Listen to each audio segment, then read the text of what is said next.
September 1944, Eastern France. The fortress had stood for centuries before the Americans ever saw it. Thick stone walls carved into high ground, narrow approaches covered by machine gun fire, artillery dug into positions that had been reinforced and reused by generation after generation of soldiers. Empires had come and gone around it. Now, it sat in the path of an advancing American army. Inside were roughly 1,500 German troops. Infantry pulled back from shattered units, artillery crews who had dragged their guns into the old walls, officers from half a dozen formations that no longer existed as coherent commands. Over them all was a German major who had made one thing very clear to everyone under his command. He would never surrender to the Americans. Outside the fortress, American forces had already sealed off most of the region. Roads were cut. Patrols dominated the countryside. The Germans were surrounded but not yet defeated. On paper, the position was strong enough to cause serious trouble. A frontal assault would cost lives. A siege could take weeks. Bypassing the fortress entirely was an option, but a dangerous one.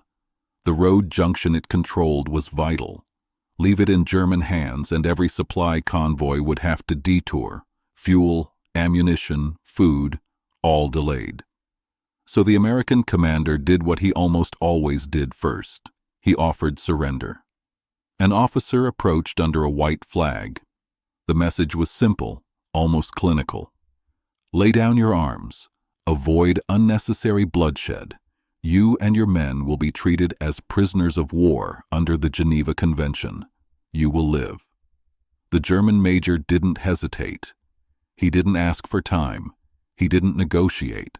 He delivered his response with theatrical certainty, the kind of line meant to echo in history. Tell your general that if he wants this fortress, he'll have to kill me to get it. It was a statement designed to project honor, courage, and defiance. The kind of declaration that, in the mind of the man who said it, transformed an inevitable defeat into a heroic stand.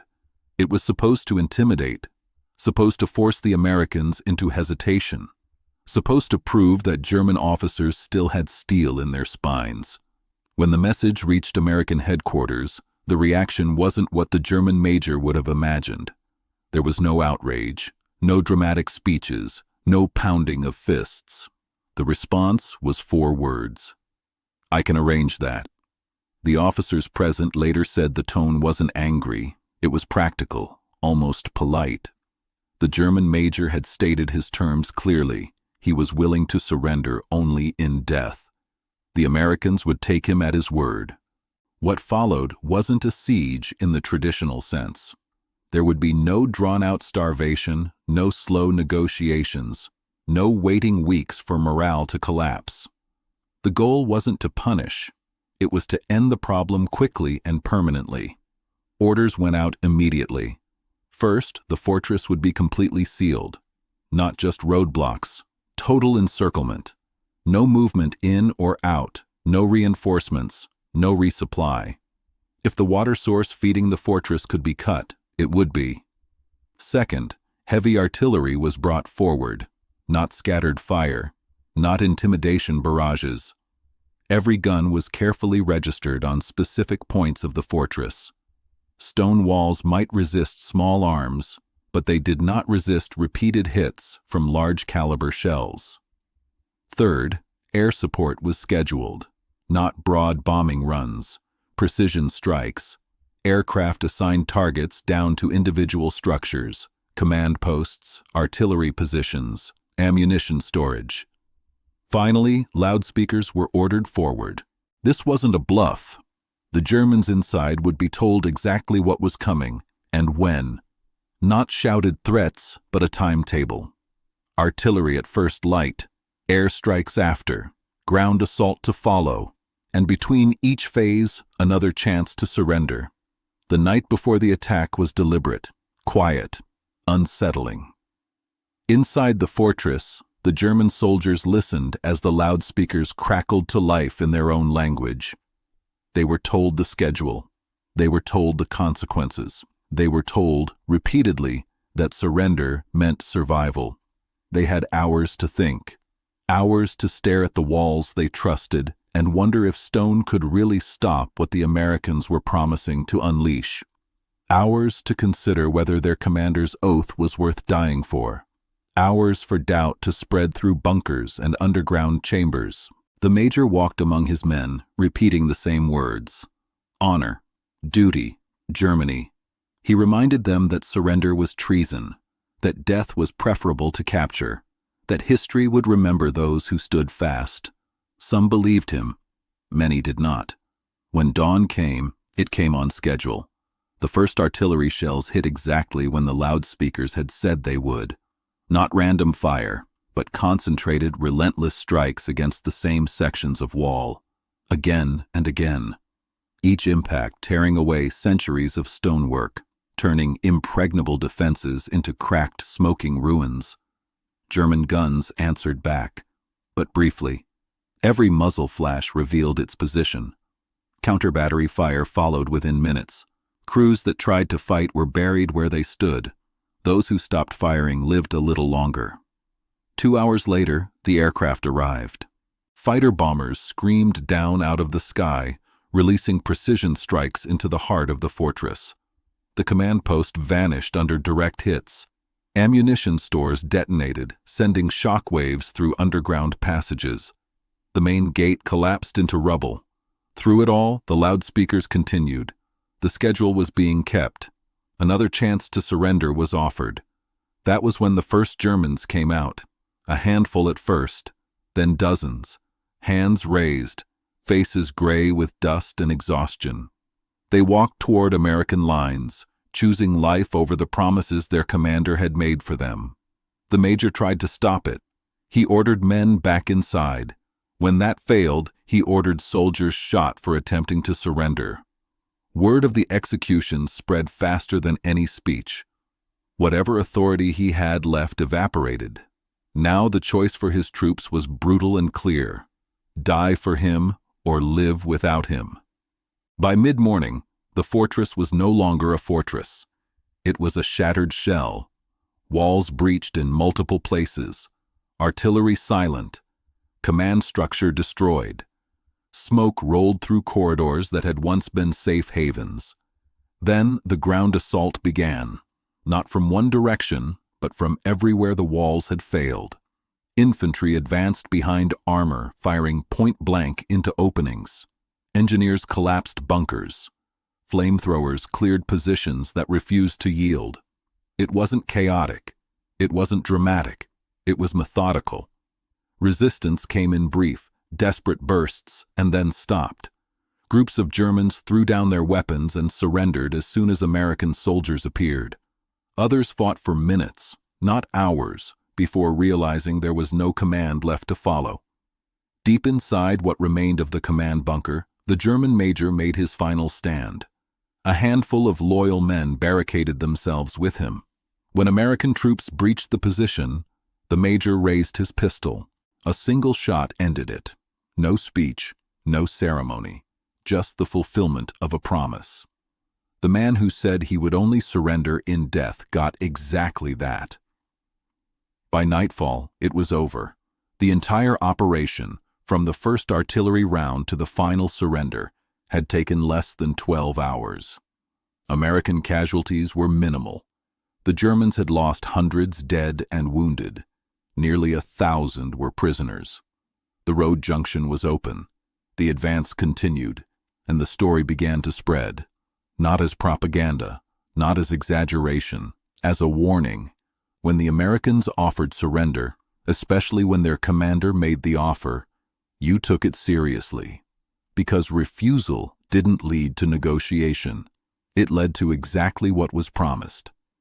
In the next chapter, we'll look at what this battle revealed about leadership, responsibility, and why this single decision echoed far beyond one forgotten fortress in France. The fortress itself was already fading into insignificance by the next day. Rubble could be cleared, roads could be repaired, maps would be updated, and arrows pushed forward. What mattered far more was what the battle represented, and how quickly its lesson traveled. When American intelligence officers examined the fortress, they found something unsettling but unsurprising. Morale inside had been collapsing long before the first artillery round landed. Notes from junior officers questioned the decision to fight, scribbled doubts about whether holding the position served any real military purpose. Evidence that soldiers had tried to surrender days earlier, only to be punished. The German major hadn't inspired unwavering loyalty. He'd enforced obedience through fear. That distinction mattered. Leadership built on fear works only as long as fear points outward. Once fear turns inward, once your own men believe their commander is more dangerous than the enemy, discipline becomes fragile.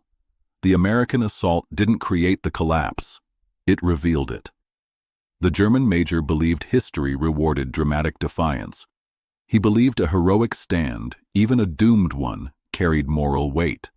He believed that refusing to surrender would force respect from his enemies and loyalty from his men. What he failed to understand was who he was dealing with. George S. Patton did not treat defiance as symbolism. He treated it as data. When someone told him, "You'll have to kill me," he didn't hear a challenge.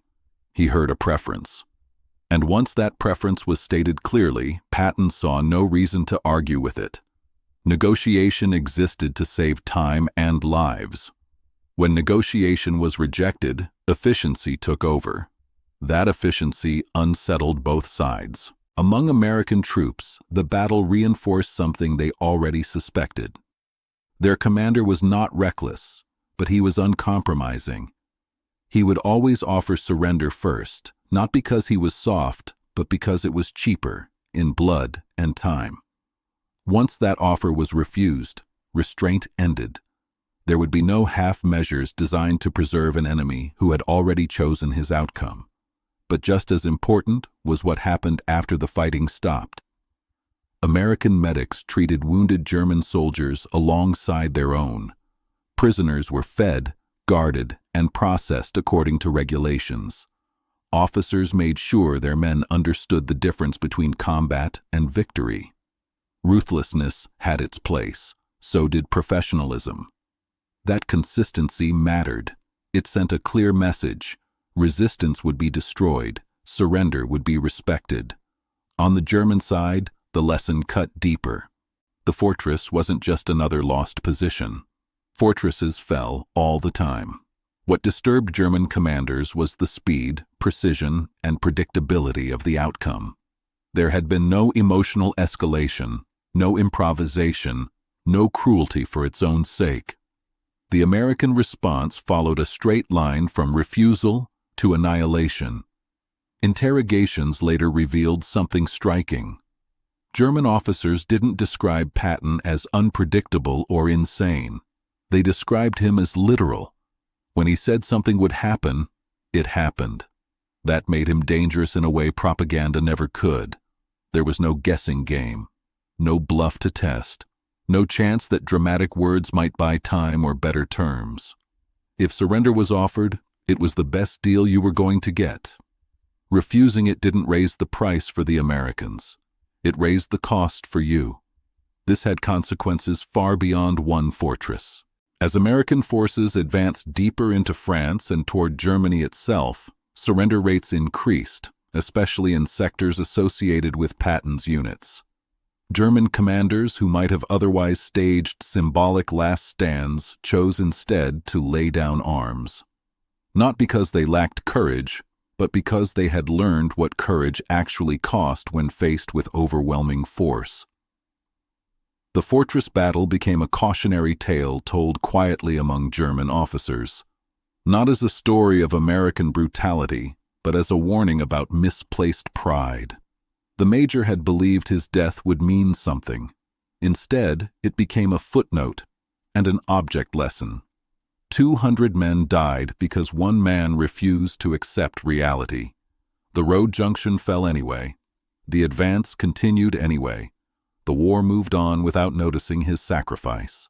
There is an uncomfortable truth here, one that extends beyond military history. Dramatic defiance feels powerful in the moment. It sounds noble. It flatters the ego. But when defiance is disconnected from actual leverage, it doesn't change outcomes. It only changes who pays for them. The German major framed his refusal as personal honor. But leadership isn't about what you are willing to sacrifice of yourself. It's about what you are willing to sacrifice of others. By choosing death, he chose it not only for himself, but for hundreds of men who had trusted him with their lives. Patton understood this distinction instinctively. He believed leaders were responsible for consequences, not intentions. If your decisions led to unnecessary deaths, the moral failure was yours, even if those decisions sounded heroic.